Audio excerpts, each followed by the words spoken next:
है आपको, सारा 2/3 से ज्यादा मेजॉरिटी अगर आपको आ जाता है तब भी आपको संविधान संशोधन करने की शक्ति है, आप तो बहुत अच्छे संविधान पढ़ सकते हैं। तो क्या आप संविधान में लोकतंत्र को बदल के राजतंत्र ला दीजिएगा? सुप्रीम कोर्ट को खत्म कर दीजिएगा? संसद को अबोलिश कर दीजिएगा? मूल अधिकार को खत्म कर दीजिएगा? नहीं। क्यों नहीं करेंगे? क्योंकि ये जो है संविधान की आत्मा है, मूल तत्व है संविधान का। तो संविधान के मूल तत्वों को किसी भी दशा में नहीं बदला जा सकता है, उसकी आत्मा को हम नहीं बदल सकते हैं, संविधान की आत्मा को। तो अब जैसे ही कोई संविधान संशोधन पारित किया जाता है तो ये डिसाइड करना होगा कि ये संविधान के मूल ढांचा के अंतर्गत आने वाले तत्व हैं या सामान्य तत्व हैं।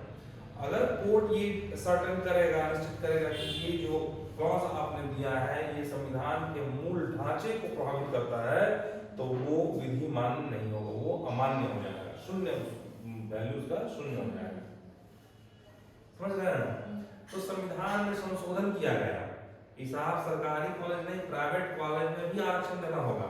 ये 15 के 4 में संशोधन किया गया, अभी 15 का 5 होता है, और ये संशोधन किया गया 93 में 93rd संविधान संशोधन के द्वारा किया गया, ठीक है ना, 2005 में।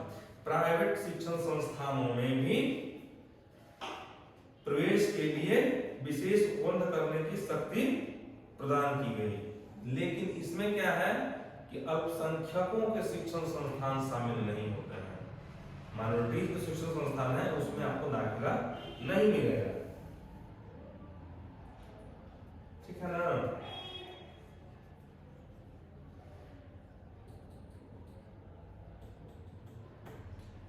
15 हो गया, 15 एक मैसेज समझ गए। 15 क्या क्या कहता है, अब 14 देख लेना है। देखिए हम पढ़ाएंगे बेतरतीब ढंग से कि आपको आपके दिमाग में वो चीज बैठ जाए। हम सीक्वेंस वाइज तो किताब में लिखा रहता है, सीक्वेंस वाइज पढ़ाएंगे, आप भूल जाएंगे। जैसे अभी आप बताइए कौन कौन से मूल अधिकार जो है नागरिकों को प्राप्त, केवल नागरिकों को ही प्राप्त, बताइए। 15, 16, 19, 29, 30 हो गया। अब भूलेंगे नहीं इसको, अब कभी भी कंफ्यूज नहीं करेंगे। एग्जाम में आ जाएगा 18 देगा, 29 की जगह आप 23 दे देगा, 30 की जगह 31 दे देगा, तो कंफ्यूज नहीं होंगे। 31 हुआ ही, तो ये ऑब्जेक्टिव क्वेश्चन होगा आपका, एक ऑब्जेक्टिव बन गया। अब उसी में पूछेगा कि तालाब, नदियों, सार्वजनिक स्थानों, भोजनालयों में स्वतंत्र प्रवेश किस मूल अधिकार के द्वारा दिया गया है? 15 क्लॉज 3 क्लॉज 3 15 दे देंगे, समझ जाएगा। पूछेगा कि शिक्षण संस्थानों में आरक्षण का अधिकार किस मूल अधिकार के अंतर्गत दिया गया है? क्लास 4 और क्लास 5। क्लास 4 में सरकारी शिक्षण संस्थान, क्लास 5 में प्राइवेट शिक्षण संस्थान, ठीक। यहाँ से भी क्वेश्चन बनते हैं ना, तो ये तो क्वेश्चन बनता नहीं है। स्त्रियों के लिए विशेष अधिकार, घरेलू हिंसा से संरक्षण 15 क्लॉज 15 में, तो ये सब याद रखना है कि 15 में है। क्लॉज वाइज नहीं याद रखना है, याद रहेगा तो अच्छा है, नहीं तो एक जनरल मोटा मोटी आइडिया तो रहेगा कि 15 में है, ठीक है। अब नहीं भूलेंगे। तो पढ़ाने का मतलब ऐसा है कि क्लास में आप बहुत सारी चीज आपके दिमाग में घुस जाए, आ जाए, सब जाए। अनुच्छेद 14 क्या कहता है? अनुच्छेद 14 जो है वो समानता का अधिकार है, ठीक है ना। तो समानता का अधिकार जो है 14 से लेकर 18 तक है। इस सब का मूल भाव समानता स्थापित करना है, राज्य का मूल नागरिकों के मध्य समानता लाना है। सिर्फ क्या मतलब 15 से लेकर 14 से लेकर 18 तक, तो उसमें 15, 19, 20 ये सब नहीं आएगा। 14 से 18, 14, 15, 16, 17, 18 ये सारा जो अधिकार है ये है समानता लाने के लिए। समानता ला रहा है ना, ये क्या कर रहा है, समानता ला रहा है सब में, इसके अलावा भेदभाव नहीं कर रहा है, समान होगा सब, समानता ला रहा है, ठीक। राष्ट्रपति जो है आपातकाल के समय किस मूल अधिकार को निलंबित नहीं कर सकता है? 20 और 21। क्लियर?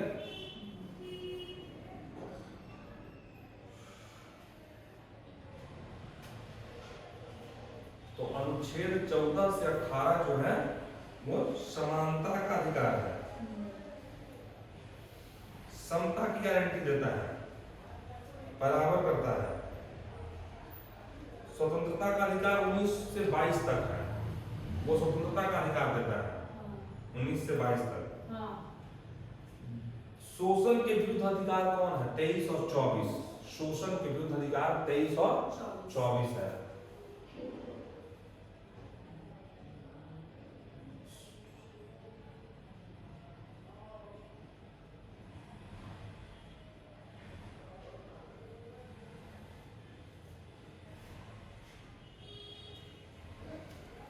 तेईस और 24 है, ठीक है ना। शोषण के कोई आपसे बेगारी नहीं करवा सकता है, कोई आपसे कम मजदूरी पे काम नहीं करवा सकता है, कोई भी आदमी आपको बंधुआ मजदूर नहीं बना सकता है। शोषण के विरुद्ध अधिकार दिया है 23 और 24 में। अनुच्छेद 19 जो है वो स्वतंत्रता का अधिकार देता है, स्वतंत्रता है।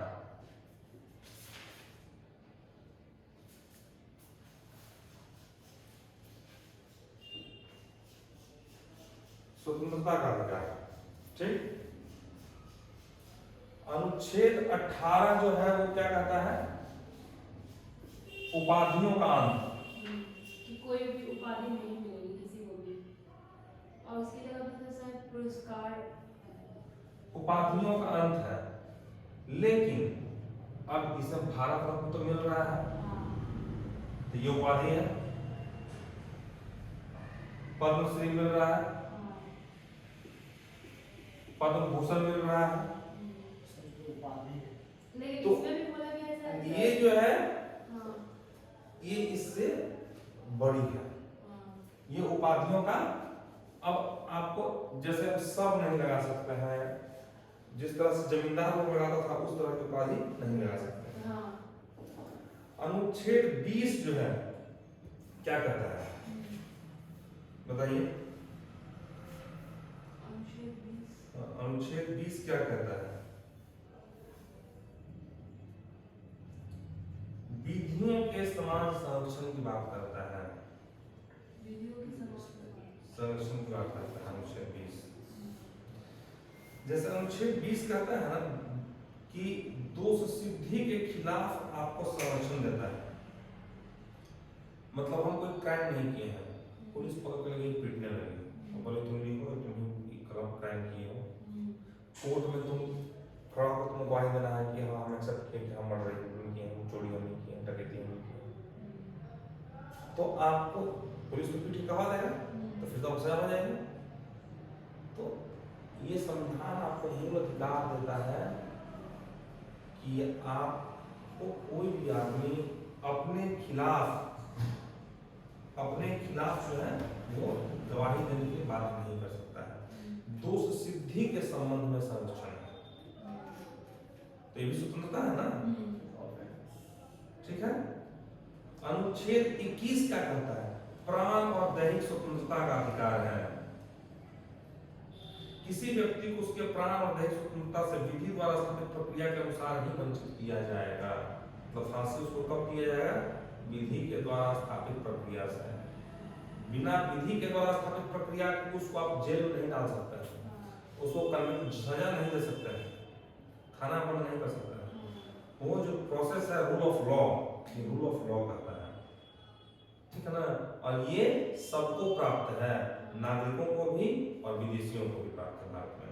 अनुच्छेद 20 भी जो है नागरिकों को भी और गैर नागरिकों को भी प्राप्त है, ठीक है,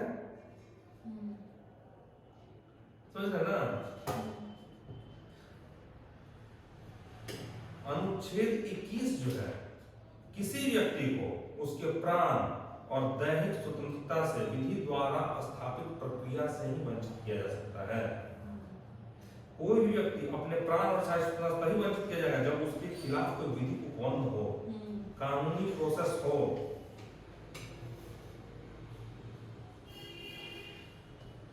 इसमें जो है कहा गया है किसी व्यक्ति को,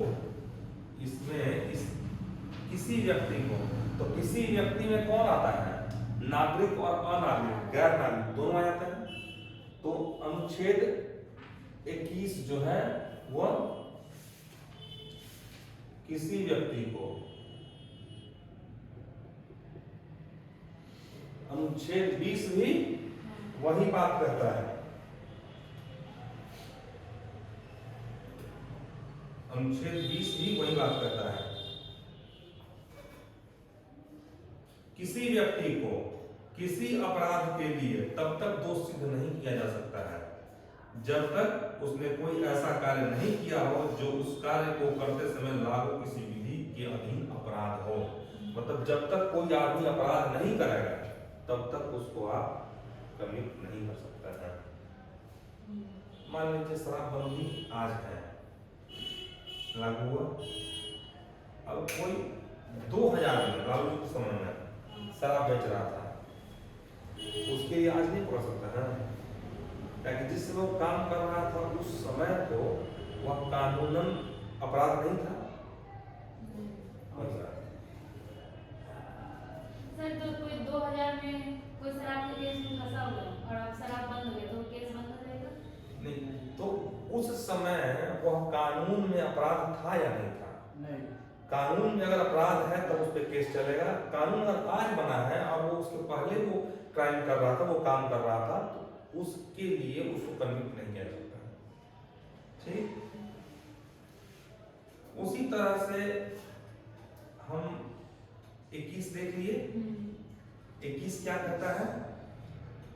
21 किसी भी मतलब ऐसे ही किसी को फांसी नहीं देते बिना किसी भी आदमी को विधि के स्थापित प्रक्रिया के अनुसार ही उसको दैहिक स्वतंत्रता या प्राण स्वतंत्रता से वंचित किया जा सकता है। ठीक है ना? दैहिक स्वतंत्रता से मतलब किसी को भी दंडित आप करेंगे कब? जब वो विधि द्वारा स्थापित, विधि द्वारा, रूल ऑफ लॉ के द्वारा ही कुछ कर सकते हैं।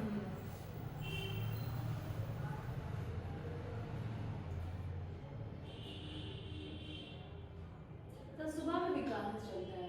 क्लास चलता है, वो मेंस के लिए रखा हुआ क्लास। अब अनुच्छेद 20 क्या करता है? बताइए, लिखिए अनुच्छेद 20।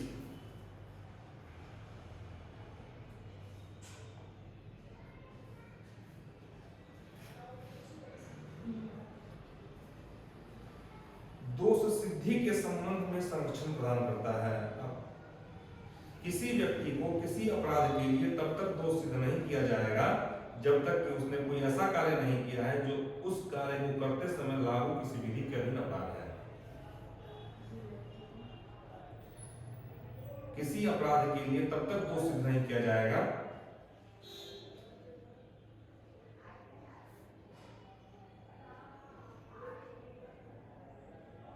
जब तक कि उसने कोई ऐसा कार्य नहीं किया है जो उस कार्य को करते समय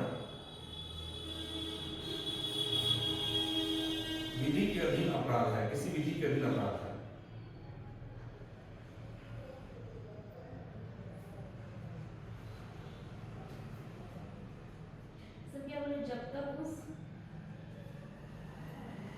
जब तक कि उसने कोई ऐसा कार्य नहीं किया है जो उस कार्य को करते समय लागू किसी विधि के अधीन अपराध है।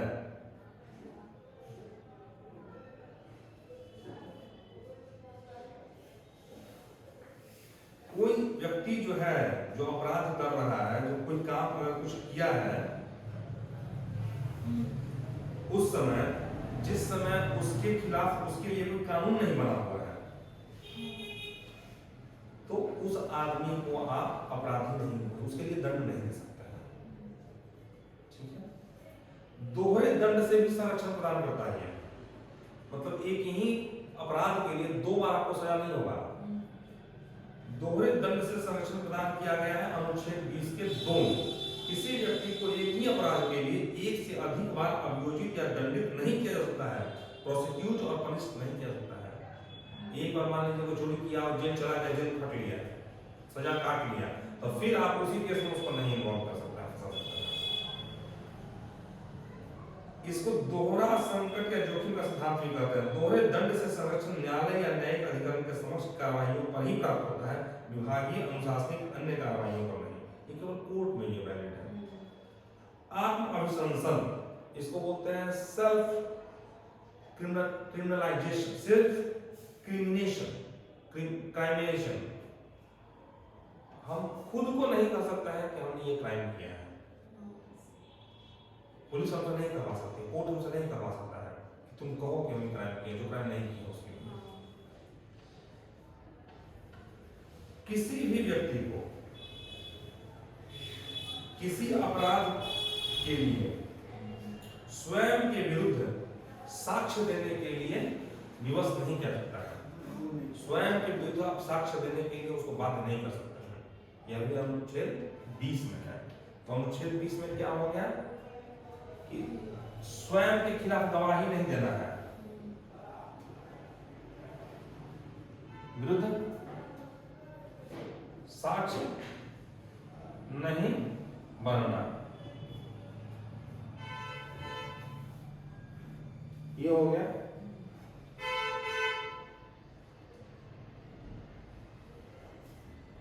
उसके बाद जो है दोहरे दंड से संरक्षण, एक ही चीज के 2 बार दंड नहीं दे सकता है।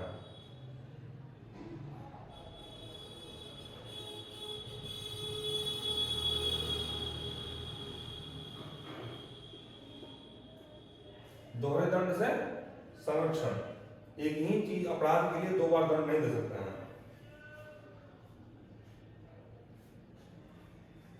और उसके पहले था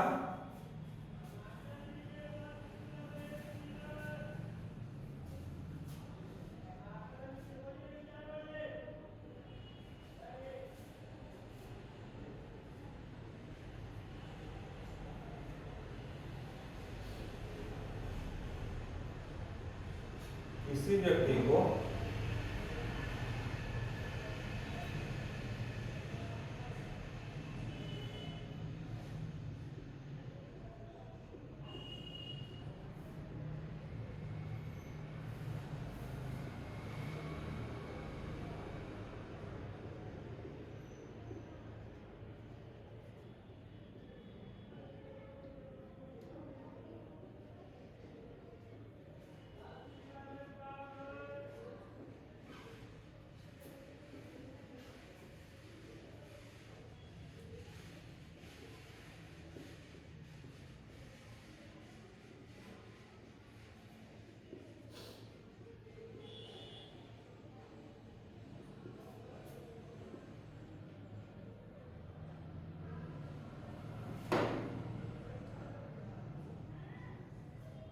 किसी व्यक्ति को उस अपराध के लिए दंडित नहीं किया जा सकेगा जिस समय वो कर रहा था उसके खिलाफ कोई कानून नहीं था, वो अपराध नहीं था।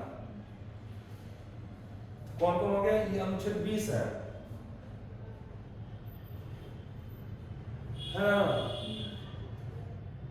अनुच्छेद 20 क्या क्या कहता है कि किसी भी व्यक्ति को उस अपराध के लिए, उस कार्य के लिए उस समय उस अपराध के दंडित नहीं किया जाता है जो उस समय किसी कानून के द्वारा अपराध घोषित किया गया हो या उसके लिए वैधानिक रूप से अपराध हो। दूसरा है कि आप जो है दोहरे दंड से संरक्षण प्रदान करता है कि एक ही क्राइम के लिए 2 बार आपको दंडित नहीं किया जाता है। तीसरा कहता है कि आपको अपने खिलाफ गवाही देने के लिए, साक्ष्य बनने के लिए कंपेल नहीं कर सकता, बात नहीं कर सकता है। अब ऐसा है कि उसको पुलिस पीट के कहा है कि तुम लिख के दो कि हमने मर्डर किया, और कोर्ट में जाकर कहा साहब ये तो अपने कह रहा है कि हम मर्डर किया, तो सजा दीजिए। तो ये नहीं कर सकता है, आप कंपेल नहीं कर सकता है, ठीक है। उसका मन होगा तो सर अगर वो क्राइम किया है, नहीं होता है, सरकार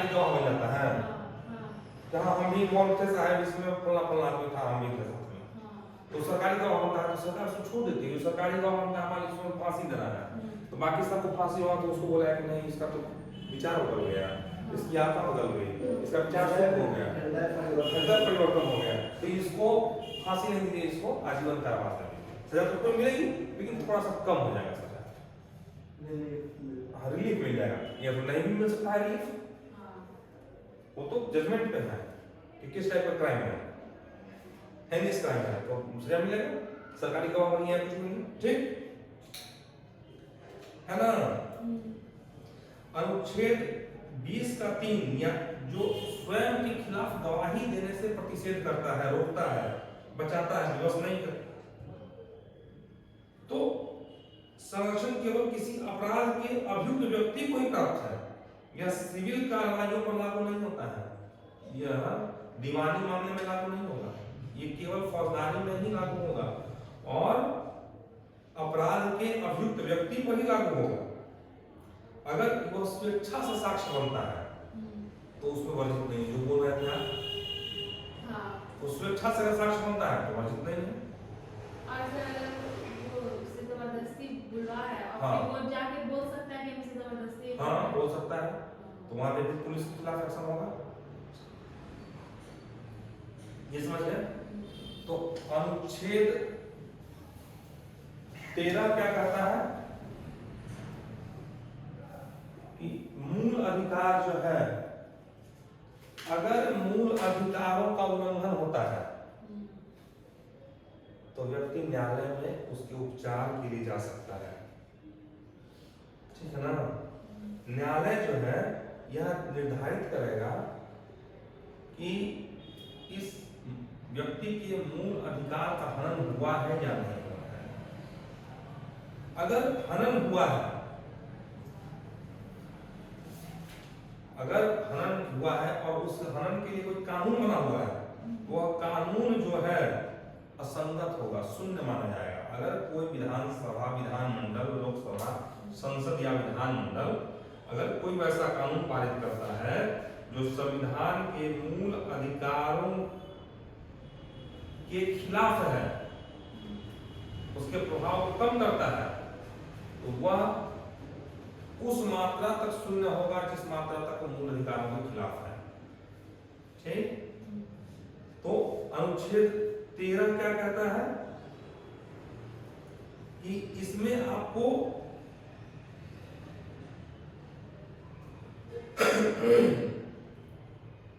मूल अधिकारों से असंगत जो भी कानून बनाए जाते हैं वो कानून जो है वो कानून शून्य माने जाएगा। राज्य ऐसा कोई विधि नहीं बनाएगा, राज्य जो है ऐसा कोई विधि नहीं बनाएगा जो मूल अधिकारों द्वारा प्रदत्त अधिकारों को छीनती हो या उसे कम करती हो। यह कहा गया है, अनुच्छेद 13 में कहा गया है। और इसमें यह भी कहा गया है कि ये उल्लंघन की सीमा तक शून्य होगी। अगर मान लीजिए कोई कानून बनता है, उस कानून का एक भाग ही किसी मूल अधिकार को उल्लंघन करता है, तो वो एक भाग ही केवल शून्य घोषित होगा, बाकी कानून रह जाएगा,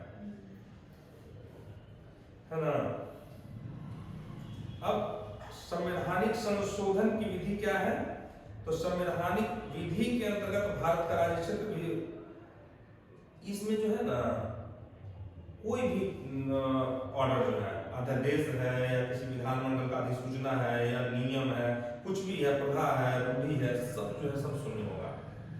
अगर कोई प्रथा भी है उसको भी नहीं माना जाएगा, मूल अधिकार के खिलाफ में है। अगर कहीं पर बालिका हत्या की बात है, या मान लीजिए कहीं पर किसी को बोलने नहीं देने की है, या महिला असमानता की बात है, या मान लीजिए किसी को घुसने नहीं देना है, किसी मंदिर में है ना, वो सबरीमाला मंदिर वाला जो केस था, तो वो क्या था, प्रथा था। तो उस प्रथा में मूल अधिकार के खिलाफ बात चल रहा था, स्त्रियों को प्रवेश से रोका जा रहा था, तो कोर्ट क्या जजमेंट देता है कि महिलाओं को अधिकार है, सारी सीमा को मंदिर में अधिकार है। तो वो कहाँ से आया, वो अनुच्छेद 13 में बताता है कि कोई भी प्रथा है, रूढ़ी है, कानून है, अधिनियम है, विनिमय है, वो मूल अधिकार अधिकार के खिलाफ जहां खड़ा होगा वहां वो शून्य घोषित होगा, शून्य माना जाएगा। अब अनुच्छेद 368 के अंतर्गत संवैधानिक संशोधन किया जाता है, ठीक है। अब उसमें क्या है कि अनुच्छेद 13 में वर्णित विधि के अंतर्गत विधानमंडल द्वारा साधारण विधायी शक्ति 245, अनुच्छेद 245 में साधारण रूप से विधायी शक्ति के द्वारा कानून बनता है, और अनुच्छेद 368 जो है संविधान का संशोधन करता है। तो क्या इसके द्वारा जो कानून बनाया जाएगा संविधान संशोधन के द्वारा, तो वो माना जाएगा कि शून्य है या सही है। अब उस पे एक केस हुआ था जिसको आपको ध्यान रखना है, केशवानंद भारती बनाम केरल राज्य 1973 में। ये बहुत इंपॉर्टेंट केस है, केशवानंद भारती बनाम केरल राज्य। ये इंपॉर्टेंट है और पूछता है एग्जाम में, इसको मिटा देते हैं।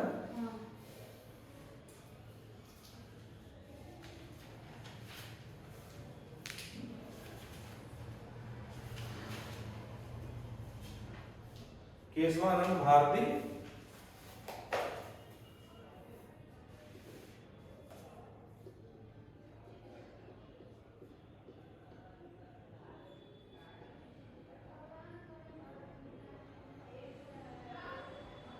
केरल राज्य। इसमें क्या था, 1973 का है।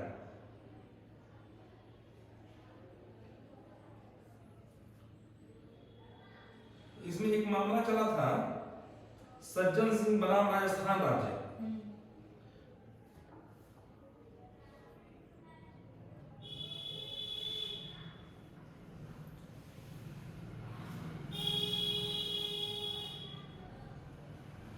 इस संविधान संशोधन को अनुच्छेद 13 के अर्थों में विधि माना गया था, उसमें विधि माना गया था।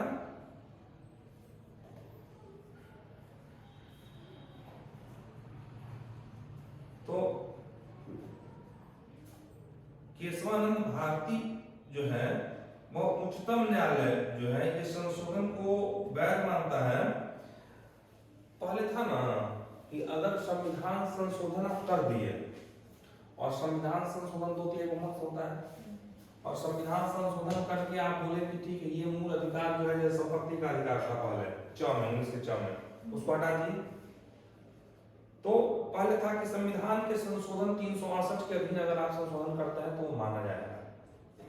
ये राजस्थान राज्य बनाम सज्जन सिंह में ये अनुसरण किया गया था, ये था। लेकिन गोलकनाथ बनाम पंजाब राज्य में एक केस हुआ, उस केस में बोला गया कि नहीं,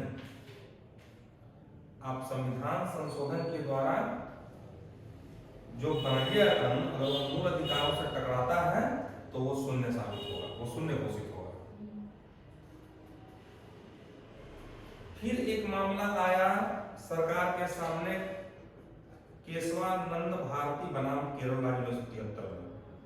फिर ये मामला गया तो सुप्रीम कोर्ट बोला कि ठीक है, अगर संविधान, हाँ तो ये चीज है ना, तो संशोधन को कर, तो ये चीज जो है संसद को बड़ा नागवार मिला, संसद को कि भाई हम संविधान संशोधन कर देते हैं और ये लोग बोलता है कि हम वो शून्य होगा, कोर्ट बोलता है। तो वो संविधान संशोधन करके फिर अनुच्छेद 13 को ही बाहर कर दिए मूल अधिकार से।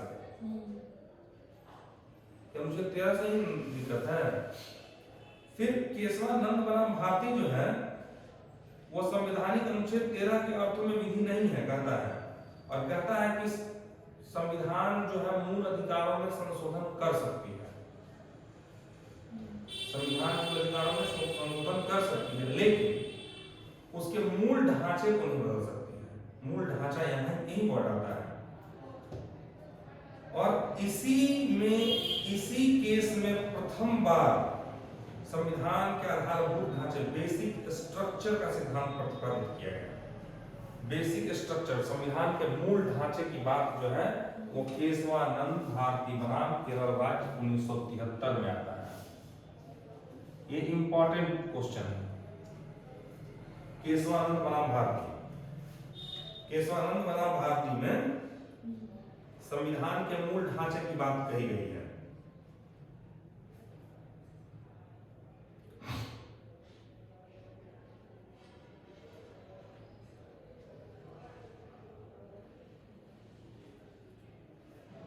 और कहता है कि संविधान संशोधन संविधान संसद जो है मूल अधिकारों में संशोधन कर सकती है, लेकिन उसका आधार मूलभूत ढांचा प्रभावित नहीं हो तब तक। मूलभूत ढांचा अविजा नहीं तो प्रावधान की स्वतंत्रता खत्म कर दीजिएगा तो नहीं चलेगा। अब वाक स्वतंत्रता फ्रीडम ऑफ स्पीच खत्म कर दीजिएगा वो नहीं चलेगा। फ्रीडम ऑफ स्पीच में लिमिट लगाया जा सकता है, लिमिट है ये समझ गए। तो आप लोग संविधान का अनुच्छेद 14 देख लीजिए। अनुच्छेद 14 क्या कहता है? अनुच्छेद 13 समझ गए। अनुच्छेद 14 क्या कहता है?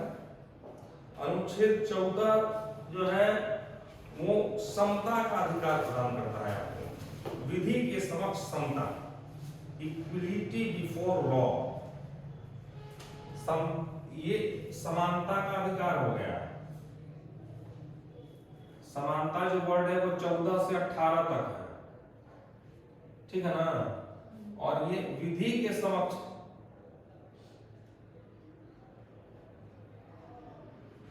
विधि के समक्ष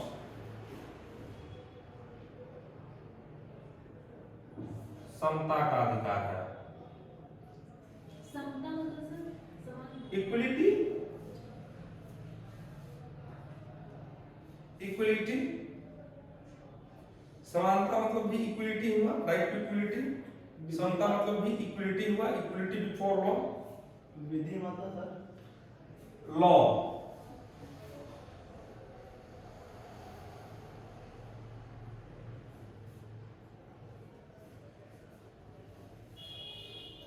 तो विधि के समक्ष समता का अधिकार, अनुच्छेद 14।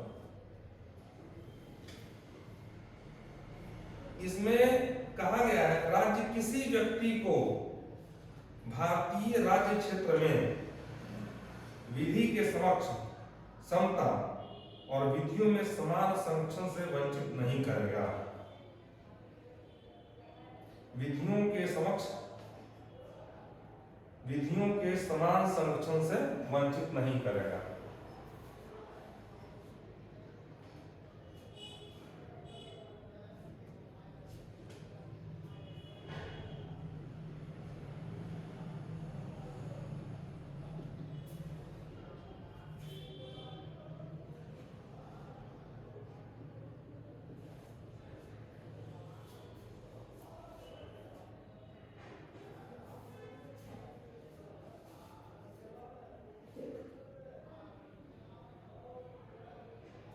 इसमें जो है व्यक्ति शब्द का प्रयोग किया गया है।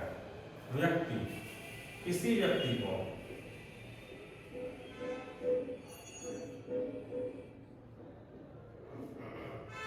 इसका मतलब है यह सभी को प्राप्त है। हाँ,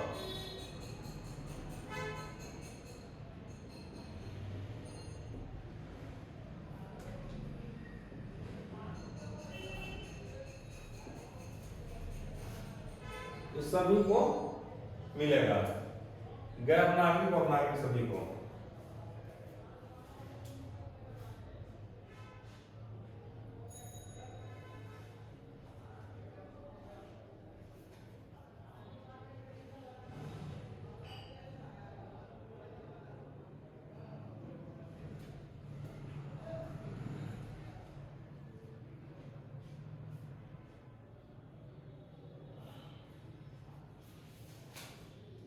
विधि के समक्ष समता की बात जो है ना ब्रिटेन के संविधान से लिया गया है।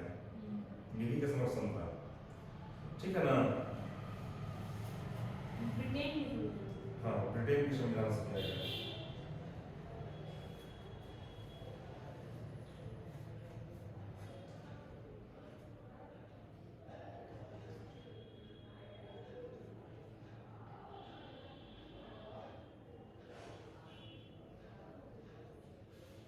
मतलब ये है ना कि कोई भी व्यक्ति चाहे वो किसी अवस्था में है, किसी पद पर है, देश की सामान्य विधि के अधीन साधारण न्यायालयों की अधिकारिता के भीतर होगा। कोई राष्ट्रपति है, कोई प्रधानमंत्री है, कोई बहुत बड़ा ऑफिसर है, कोई जजेस है, तो कोई क्राइम कर देगा तो उस क्राइम के लिए सामान्य आदमी को फांसी है तो उसको भी फांसी ही होगा। तो इक्वलिटी बिफोर लॉ है ना।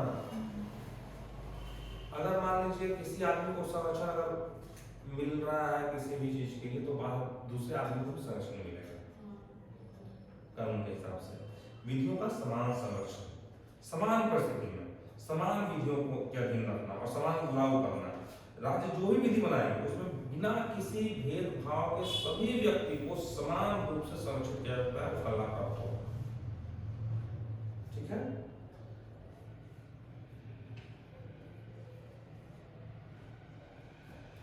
ये समान न्याय की भी बात करता है, वही समान न्याय। तो समान न्याय की बात जो है वो कहां से आती है? अनुच्छेद 14, राइट टू इक्वलिटी। अनुच्छेद 14 जो है राइट टू इक्वलिटी,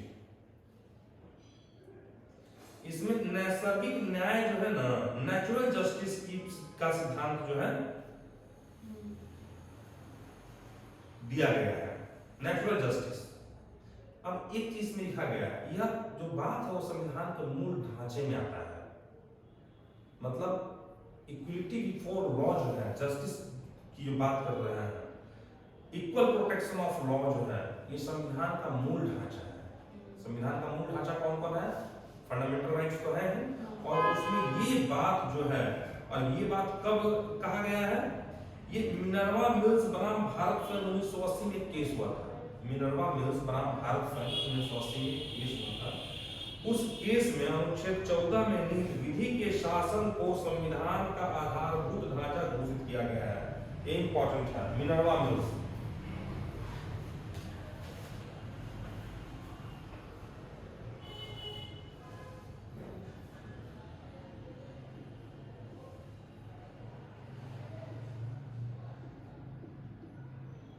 भारत संघ,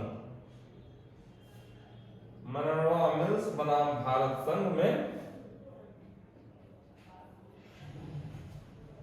विधि के समक्ष समानता या विधि का जो शासन है, विधि का शासन, रूल ऑफ लॉ,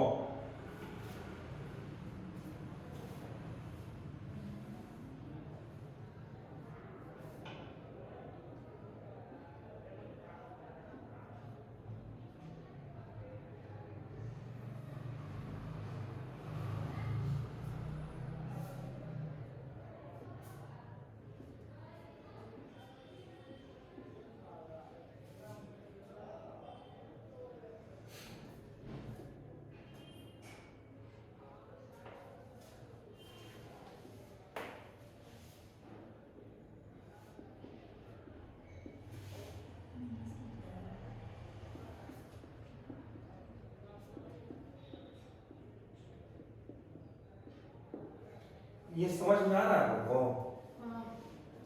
ये संविधान का मूल ढांचा है। संविधान के मूल ढांचे को किसी भी संविधान संशोधन द्वारा आप नहीं हटा सकते हैं, और किसी भी चीज को आप संविधान संशोधन के द्वारा रोक दिए तो कोर्ट को उसमें न्यायिक पुनर्विलोकन की अधिकारिता रह सकती है कि वो कोर्ट देखेगा कि आपने उस कानून में क्या किया है। अगर उस कानून में सब भाई लोग मिल के आप वो संविधान को बदल रहे हैं तो क्या वो मूल ढांचे को प्रभावित कर रहा है या नहीं कर रहा है, वो कोर्ट देखेगा। अगर मूल ढांचा प्रभावित हो रहा है तो कोर्ट उस शून्य कर देगा, कोर्ट उसमें नील कर देगा, नल कर देगा। ठीक। अब इसमें दो बात आया, एक केशवानंद भारती बनाम केरल राज्य, और दूसरा आया मिनर्वा मिल्स बनाम भारत संघ। तो मिनर्वा मिल्स बनाम भारत जो संघ है वो क्या कहता है, क्या इंपॉर्टेंस देता है उसका? मिनर्वा मिल्स बनाम भारत संघ 1980 के केस में रूल ऑफ लॉ को मूल ढांचा बताया गया, घोषित किया गया सुप्रीम कोर्ट के द्वारा। और केशवानंद भारती बनाम केरल राज्य में क्या बताया गया, बताइए, लिखा है संविधान के मूल ढांचे के रूप में। बताइए क्या लिखा है, केशवानंद भारती बनाम केरल, उसमें क्या लिखा है, क्या उसमें आया है? सभी प्रोग्राम नागरिकता का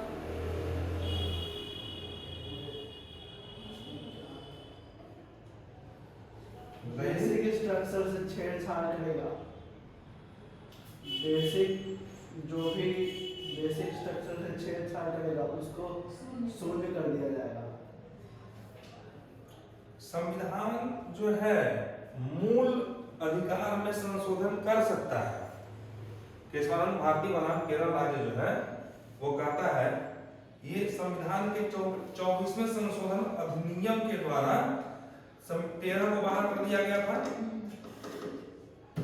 तो केशवानंद भारती बनाम केरल राज्य 1973 में केस चलता है। उस केस में एक आउटकम आता है कि सरकार मूल अधिकारों में संशोधन कर सकता है, लेकिन जैसे ही वह संविधान के मूल ढांचे को प्रभावित करेगा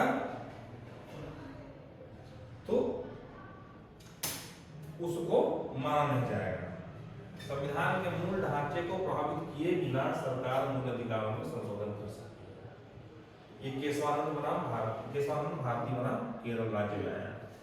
और उसी तरह से मिनर्वा मिल्स क्या दे रहा है, मिनर्वा मिल्स दे रहा है रूल ऑफ लॉ। ठीक है, ये याद रखिएगा, Minerva mills rule of law याद रखना है। Minerva mills rule of law को मूल ढांचा घोषित किया, रूल ऑफ लॉ को मूल ढांचा घोषित किया। यानी कि सुप्रीम कोर्ट बोला है केशवानंद भारती बनाम केरल राज्य में कि मूल ढांचे को प्रभावित नहीं करते हुए आप संशोधन कर सकते हैं। यानी विधि के शासन को आप छेड़छाड़ नहीं कर सकते हैं। देखते हैं कोई भी जब बात होती है तो जो राष्ट्राध्यक्ष लोग हैं या प्रभारी लोग हैं वो बोलते हैं कि रूल ऑफ लॉ नहीं चलेगा। रूल ऑफ लॉ कानून का शासन है, कानून का राज है, जंगल राज नहीं है, कानून का राज है। कानून का राज बोलने का मतलब रूल ऑफ लॉ है। तो ये मामला जो है मिनर्वा मिल्स बनाम भारत संघ में 1980 में आया सुप्रीम कोर्ट के द्वारा। ठीक, अनुच्छेद 13 समझ गए, अनुच्छेद 14 समझ गए। अनुच्छेद 14 कहता है राइट टू इक्वलिटी, समानता और विधियों से समान संरक्षण। विधि के द्वारा विधि के समान संरक्षण, equal protection of loss. Rule 14 जो है, आर्टिकल 14 जो है ना, वर्ग विभेद को निषेध करता है, लेकिन थोड़ा सा वर्गीकरण की अनुमति मिलता है। एक वर्ग के व्यक्ति में कोई विभेद नहीं कर सकता है तो ऐसी विधि संवैधानिक हुई, परंतु एक वर्ग के में भेद मान्य है।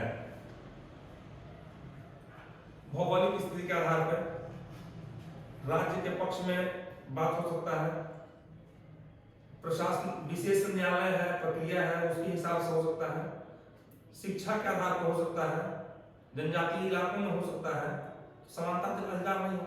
अब मान लीजिए कोई महिला जो है वो कहे कि इस्पात फैक्ट्री में भी हमको लेबर का नौकरी चाहिए, तो इस्पात फैक्ट्री में काम करने के लिए मजबूत कदकाठी चाहिए, तो वहां पर निकाले हैं केवल पुरुषों के लिए वैकेंसी, तो कहेंगे कि हमको समानता का अधिकार नहीं मिल रहा है, तो वहां पे वर्गीकरण है ना केवल पुरुषों के लिए है। तो इस तरह से जनजातियों के लिए है, अगर कुछ पहाड़ी क्षेत्रों के लिए कुछ है, तो वहां पे आप उसको थोड़ा सा प्रोटेक्शन दिया गया है जो लिजिटिमेट हो, मतलब तर्कसंगत है।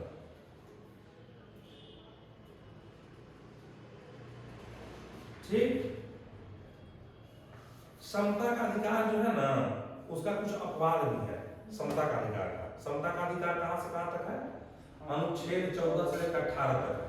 तो अनुच्छेद 15 भी उसमें आता है, अनुच्छेद 16 भी आता है, अनुच्छेद 17 भी आता है, अनुच्छेद 18 भी आता है। तो इसमें सब जगह कहीं ना कहीं अपवाद है। जैसे स्त्रियों और बच्चों के विशेष प्रबंध करने की बात करता है, नाइट ड्यूटी नहीं करेगी, 14 साल से कम का बच्चा काम नहीं करेगा, इस तरह का चीज है। उसी तरह से सामाजिक और शैक्षणिक रूप से जो पिछड़ा है, अनुसूचित जाति है, अनुसूचित जनजाति है, उसके कल्याण के लिए विशेष प्रावधान करने की राज्य छूट देता है, आरक्षण की व्यवस्था करता है, उसके लिए सीट रिजर्व करता है। उसी तरह सार्वजनिक नियोजन में विशेष प्रावधान की छूट भी देता है। जैसे राष्ट्रपति, राज्यपाल, विदेशी नागरिक, उच्चतम न्यायालय, उच्च न्यायालय में न्यायाधीश और संसद एवं विधानमंडल सदस्यों को प्रति विशेषाधिकार समानता के अधिकार के अपवाद है। बहुत सारे जगहों पे राष्ट्रपति को विशेषाधिकार प्राप्त है, स्पेशल स्टेटस है। सुप्रीम कोर्ट के चीफ जस्टिस को स्पेशल स्टेटस है, सांसद को स्पेशल स्टेटस है, विधायक को स्पेशल स्टेटस है, चुना हुआ प्रतिनिधि को स्पेशल स्टेटस है। कहीं भी जाता है तो पहले वो पहले पंक्ति में बैठता है। आईएएस को स्पेशल स्टेटस है, सचिव, मुख्य सचिव को, मुख्यमंत्री को स्पेशल स्टेटस है। तो आप कह सकते हैं कि साहब समानता का अधिकार उल्लंघन हो रहा है। अब वो राष्ट्रपति है तो उसका तो स्पेशल स्टेटस रहेगा, प्रथम नागरिक है। चीफ जस्टिस है तो उसका हर जगह पे स्पेशल स्टेटस है। तो आप कहें कि नागरिक के रूप में हम भी नागरिक, वो भी नागरिक है, दोनों में समानता कहाँ है? तो आप तो रूल ऑफ जो इक्विटी जो समता का अधिकार है, जो आप बोलते हैं राइट टू इक्विटी, उसका उल्लंघन कर रहे हैं, नहीं कर सकते हैं।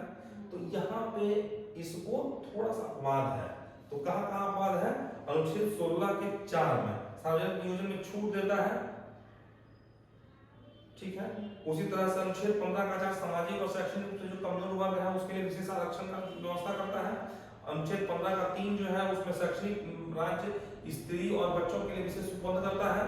तो ये सब चीज समता के अधिकार के अपवाद है।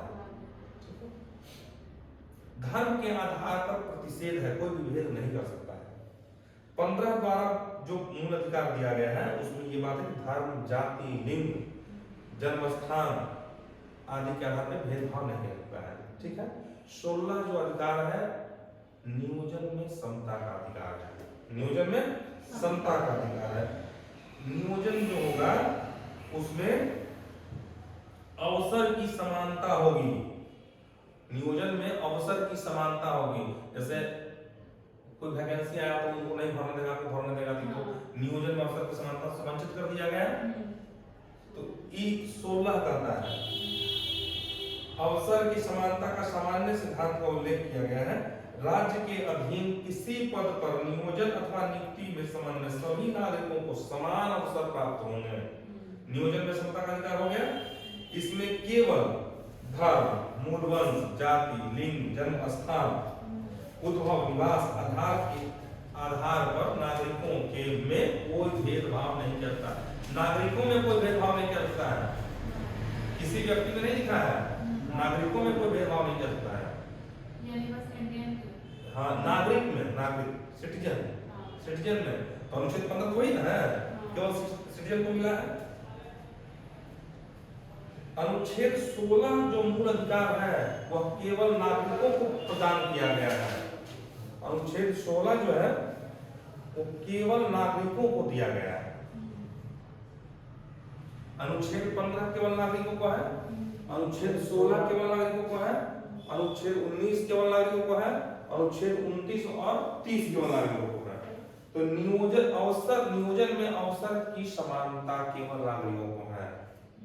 धर्म, मूल वंश, लिंग, जाति के आधार पर भेदभाव का निषेध अनुच्छेद 15 कहता है। अनुच्छेद 14 कहता है समानता का अधिकार, राइट टू इक्वलिटी, ठीक है ना, समानता का अधिकार। अनुच्छेद 15, अनुच्छेद 14। अनुच्छेद 16 कहता है नियोजन में अवसर की समानता।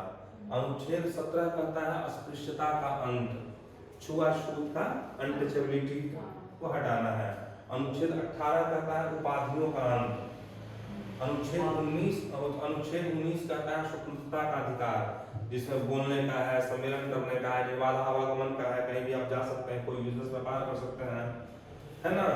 तो इसमें 6 स्वतंत्रता दी, 6 स्वतंत्रता का अधिकार दिया गया है, जो इसमें संपत्ति का अधिकार भी था। संपत्ति के अधिकार को यहाँ से हटा के 300 के कम में डाल दिया गया है। वो सामान्य अधिकार है, सामान्य कानून के अंतर्गत आपके अधिकार है। ठीक है।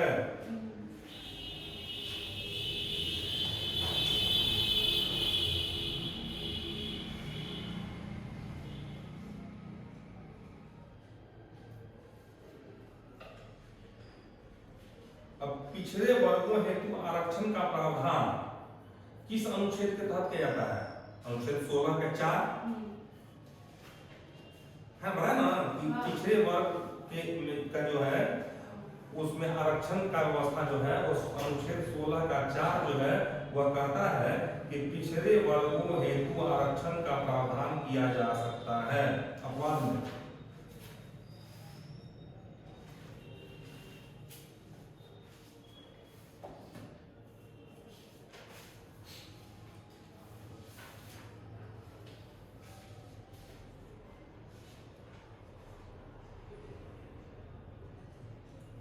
उसी तरह 16 का 1 कहता है कि केवल प्रारंभिक नियुक्ति में ही नहीं, पदोन्नति, पदच्युति, वेतन, अवकाश, ग्रेच्युटी, पेंशन आदि सभी में जो है वह अवसर की समानता, इक्विलिटी ऑफ अपॉर्चुनिटी लागू होगा।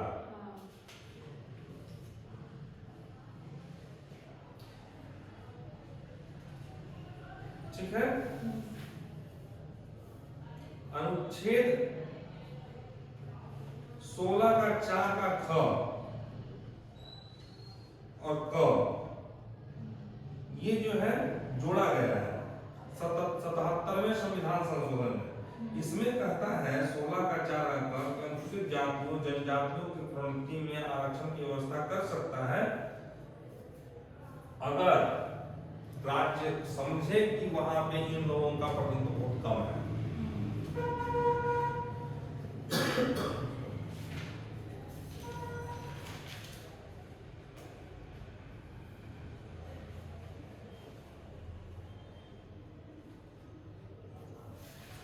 अस्पृश्यता का अंत तो बता ही दिए। अनुच्छेद 17 जो है वो भी समता का अधिकार है, वही कोई छुआछूत नहीं रहेगा, सब बराबर है ना।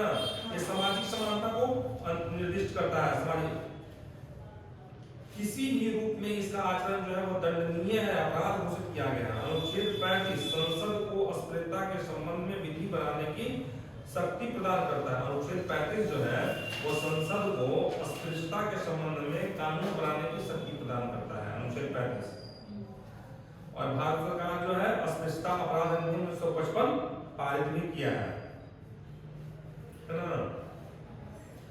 ये अधिकार जो है वह सरकार के खिलाफ नहीं है, वह आम व्यक्तियों के खिलाफ ही है। मूल अधिकार जो है राज्य के खिलाफ जाकर कोर्ट में कहता है कि साहब सरकार द्वारा राज्य ने हमारे मूल अधिकारों का हनन किया है। तो राज्य का मतलब है सरकार, सरकारी कोई भी ऑफिसर, सरकारी कोई भी एजेंसी, सरकारी डिपार्टमेंट, LIC, IOC, कोर्ट प्राधिकरण, ये सब अगर इन सब में सरकार के इन मूल अधिकारों के प्रावधान का उल्लंघन होता है तो कोई भी व्यक्ति जाके समक्ष न्यायालय के समक्ष ये दावा कर सकता है, ये मांग कर सकता है कि हमारे मूल अधिकारों का हनन किया है, उसको रिस्टोर किया जाए। लेकिन अनुच्छेद 17 जो है वह राज्य के खिलाफ तो है ही, साथ ही साथ प्राइवेट व्यक्तियों के खिलाफ भी है। अगर आप किसी चमार को नहीं घुसने दीजिएगा तो कोर्ट में जाके आपके खिलाफ केस करते हैं। तो अस्पृश्यता निवारण कानून जो कहते हैं कि शेड्यूल कास्ट जो है केस कर दिया है, नहीं होता है शेड्यूल कास्ट वाला जो केस कर देता है उसको क्या बोलते हैं, हरिजन एक्ट होता है ना, वही है हरिजन एक्ट। जाके 17 का उल्लंघन कीजिएगा, प्राइवेट व्यक्ति आपके खिलाफ जाके केस करते हैं कि हमारे मूल अधिकार का उल्लंघन हुआ है, हमारा मूल अधिकार को अस्पृश्यता का अंत है। देखिए हम कोई टचेबिलिटी हमसे करता है, छुआछूत करता है, हमको चमार करता है, फोटोन करता है, किस जगह हाँ तो ले जाएगा, बेल भी नहीं होगा, हाई कोर्ट से बेल लेना पड़ेगा। Anticipatory bill. अनुच्छेद 18 जो है उपाधियों काम करता है, उसमें सेना और विद्या मतलब एकेडमिक के अलावे अन्य कोई भी आपको अवार्ड उपाधि नहीं मिलेगा, है ना। शिक्षा और सेना। हाँ, सेना।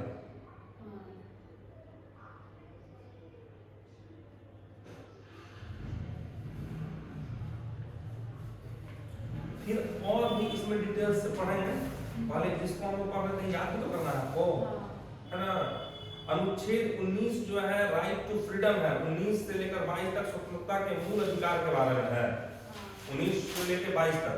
तो आपको 19 तो 20 पढ़ा है, 20 क्या है बताइए? 20 क्या है? अनुच्छेद 20 क्या है? Right to rule.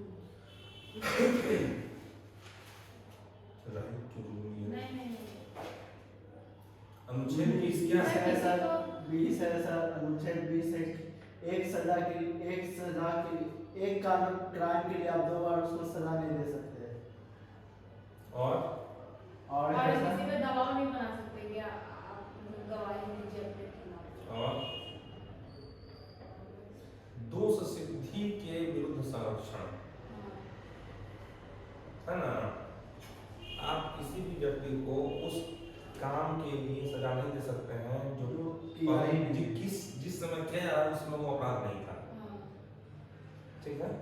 भूतलक्षी प्रभाव से आप उसको सजा नहीं दे सकते हैं। दूसरा क्या है? एक क्राइम के लिए 2 बार सजा नहीं दे सकते हैं।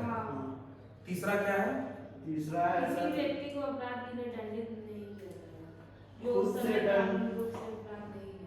हाँ, उस समय उसमें कोई खिलाफ कानून नहीं था। हाँ। पहले बोल ही दिए। सेकंड में क्या था? किसी जुर्म के लिए दोहरे दो दोहरे सजा हाँ। मिल सकती है। और तीसरा है कि अपने खिलाफ जो है आप गवाही देने की बात नहीं कर सकते। हाँ। उसके बाद अनुच्छेद 21 क्या कहता है? प्राण और दैहिक स्वतंत्रता का अधिकार, कि भाई हमको बिना कोई विधि के अधीन प्राण और दैहिक स्वतंत्रता से वंचित नहीं किया जाता है, बिना विदाउट रूल। और खास बात क्या है इसमें कि आपातकाल के समय सारे मूल अधिकार निलंबित हो जाते हैं, सस्पेंड हो जाते हैं। 20 और 21 सस्पेंड नहीं होता है। 20 और 21 जो है वो नागरिकों के साथ साथ गैर नागरिकों को भी प्राप्त है। और अनुच्छेद 14 जो है वह भी गैर नागरिकों को प्राप्त है। अनुच्छेद 15, 16, 19, 29, 30 केवल और केवल नागरिकों को ही प्राप्त है, ठीक है। अनुच्छेद 20 आपको याद हो गया, अनुच्छेद 21 याद हो गया, प्राण और दैहिक स्वतंत्रता का अधिकार। अनुच्छेद 19 स्वतंत्रता का अधिकार याद होगा। अनुच्छेद 18 जो है उपाधियों का अंत जो है, जिसमें सेना और एकेडमी, है ना, ये इसको छोड़ के बाकी आप उपाधि नहीं दे सकते हैं। 17 जो है अनटचेबिलिटी, किसी देश से एकेडमिक पत्रकारिता में पुरस्कार मिलता है, फिल्म में पुरस्कार मिलता है, उसी तरह से अनुच्छेद 17 जो है अनटचेबिलिटी। अनुच्छेद 16 जो है नहीं, अनुच्छेद वो तो छुआछूत 17 हुआ ना, अस्पृश्यता, अवसर की समानता, नियोजन में अवसर की समानता। अनुच्छेद 15 समानता का अधिकार, धर्म, मूल, वंश, जनजाति, लिंग, जन्म स्थान के आधार पर राज्य जो है किसी से भेदभाव नहीं कर सकता, नहीं करेगा। अनुच्छेद 14 समता का अधिकार, राइट टू इक्वलिटी, है ना, लिखा हुआ ना। अनुच्छेद 14 जो है राइट टू इक्वलिटी और इक्वल प्रोटेक्शन ऑफ लॉ। हाँ, इक्वल प्रोटेक्शन बिफोर लॉ, विधियों का समान संरक्षण। अब 2 बात आया इसमें, एक केशवानंद भारती और एक मिनर्वा मिल्स।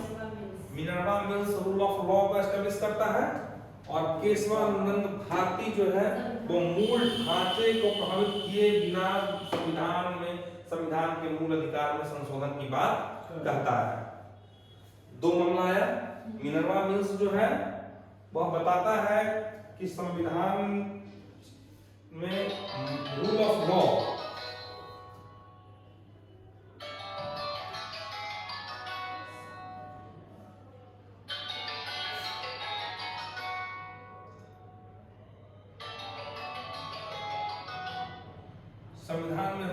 जो है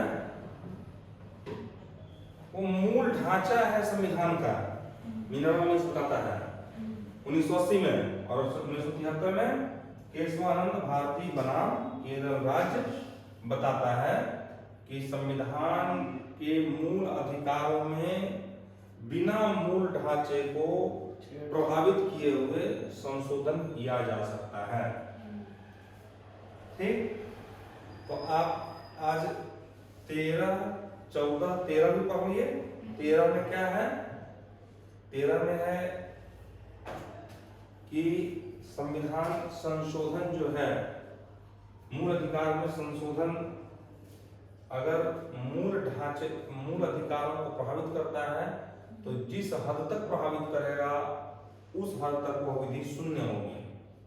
सामान्य विधियों से मूल अधिकार में संशोधन नहीं किया जाता है। अनुच्छेद 254 के अधीन, अनुच्छेद 368 के अधीन संविधान में संशोधन की जो विधि प्रक्रिया है उसका अनुपालन कर संविधान में संशोधन कर मूल ढांचे में बदलाव लाया जा सकता है। लेकिन मूल ढांचे में बदलाव, मूल अधिकारों में बदलाव हो सकता है, लेकिन मूल अधिकारों में बदलाव के क्रम में संविधान का जो मूल ढांचा है, संविधान की आत्मा है, संविधान के जो मूल तत्व हैं, उसमें कोई छेड़छाड़ नहीं किया जा सकता है। यह स्थापित किया गया है केशवानंद भारती बनाम केरल राज्य के केस में। ठीक, क्लियर? अब कोई संशय नहीं है ना? पक्का ना? कितना टाइम पड़ा? 7:47। आप लोग आज कितने हैं? 7 अब संविधान में बंद कर दिया, बहुत हो गए।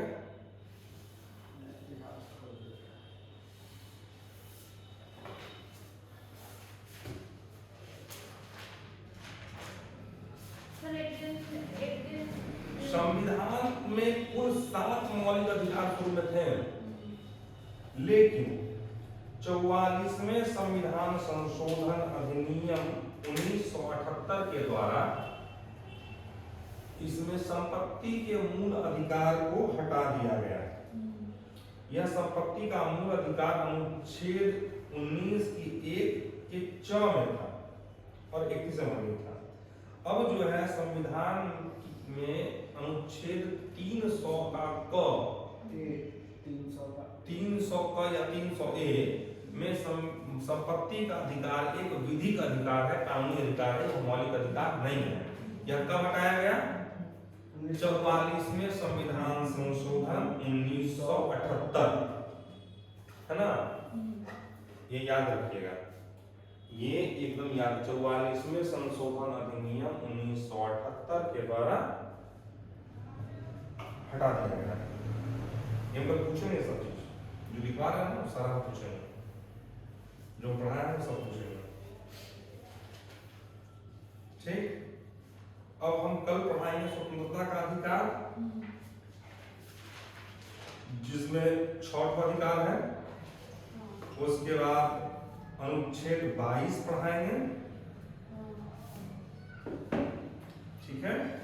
अनुच्छेद 22 गिरफ्तारी और निरोध से संरक्षण जो है उसको पढ़ाएंगे। अनुच्छेद 23 और 24 शोषण के विरुद्ध अधिकार है, वो पढ़ाएंगे। अनुच्छेद 25 से 28 धर्म की स्वतंत्रता का अधिकार है, धर्म की स्वतंत्रता, अंतःकरण की स्वतंत्रता जो है वो है। इंपॉर्टेंट सब है। शिक्षा और संस्कृति जो है अनुच्छेद 29 और 30 में है। शिक्षण संस्थाओं की स्थापना अनुच्छेद 29 कहता है।